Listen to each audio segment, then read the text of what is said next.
What cybersecurity implications has AI with your business and its technology? The huge arrival of AI over the past 2 to 4 years have really started to change how we're using technology. A lot of them for the good.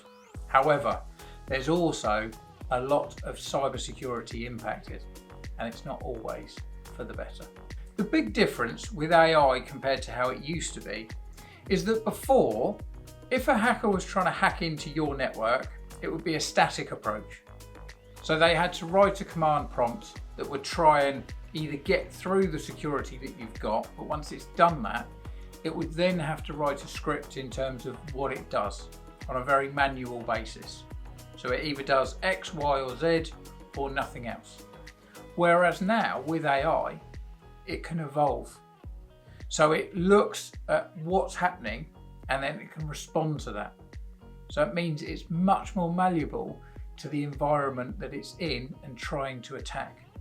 So of course, if the AI has got more of a brain of how it's trying to attack and get into a machine, then your security needs to make sure that it does this.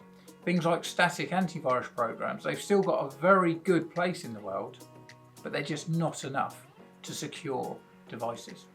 You need something like endpoint threat and detection so that then it can actually look for changes. It won't necessarily need to know what they are, but it knows that there's something wrong. It can then create an alert. The main thing to think about when it comes to what AI will do for your security is think about how many devices now are accessible centrally or locally compared to say 5 years ago. There is so many more devices that are online. With things like Alexas, for example, now you've got so many more devices that are accessible online. And with those, they come with extended risks. The more things that are online, potentially the more holes they are. IoT, Internet of Things, is the phrasing and the wording for this expansion in internet connected devices. So you just need to be so careful on what devices you are going to be connecting to your internet. Any additional advice comes with extra risk. The main risks are about collecting data and surveillance. So often in the past, you knew straight away if you had any type of virus or any kind of attack. But today, the threats don't work in that way. What they do is they'll get into your machine and they'll just sit there, constantly recording everything that you're doing. Keystroke loggers are one thing. That will record physically what the person is doing on the machine. But it's also looking at all of the applications that are running on that machine. It will just record everything.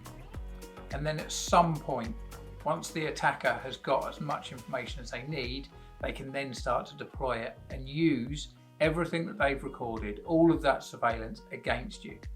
Whether it comes to ghosting your profile or suddenly sending out mass emails from your device. You've just got to be so careful. The rule is the less internet connected devices you have, the better. But obviously we do need them. So do you have a clean network and a dirty network? An example within a business is if you're going to connect anything, you can have multiple wireless devices. This is why we would always at bare minimum recommend that you have a private device. So private Wi-Fi network on a private device. You have your business network, again, only business devices within that. And then you can have guest Wi-Fi and then maybe additional guest Wi-Fi so that those devices, they're not on the same network, but they've still got the connectivity that they'll need to be able to perform. Are you unsure about AI? Then Syn-Star can help. We can go through everything with you as to the good, the bad and the ugly and just make sure that your business is protected. So please click on the link and one of our experts would love to give you a full IT audit.